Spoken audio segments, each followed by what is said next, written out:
How to make a call with CaptionMate.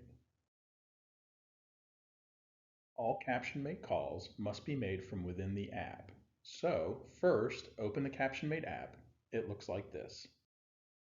There are three ways to make a call with CaptionMate. First, you can choose someone from your contact list. Second, you can use call history once you have made or received some calls. And finally, you can simply dial a number directly from the keypad.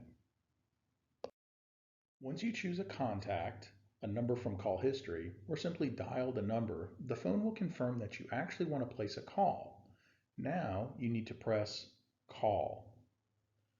A note, the number that is shown in the call box is always your CaptionMate number, not the number you actually dialed.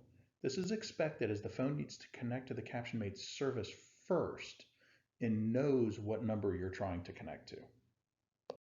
Now, CaptionMate uses your normal phone's dialing system to place the call. Press speaker, and most importantly press the CaptionMate pop-up notification to see the captions. Note, if you're not fast enough to press the pop-up notification, you can always just open the CaptionMate app manually to see the captions. Once the call is being processed, CaptionMate shows you the call status.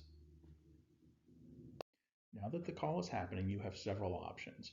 If the remote button is not pressed, you will only see what the other person is saying, or one side of the conversation.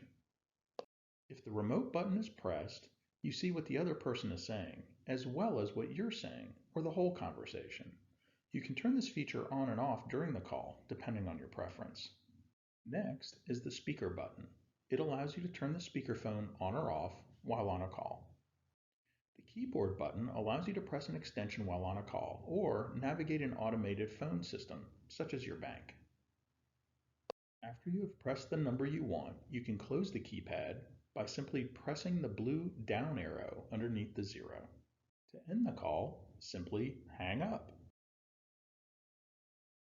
Now you know how to make a call. Please feel free to contact our support team if you have any questions. We're here to help.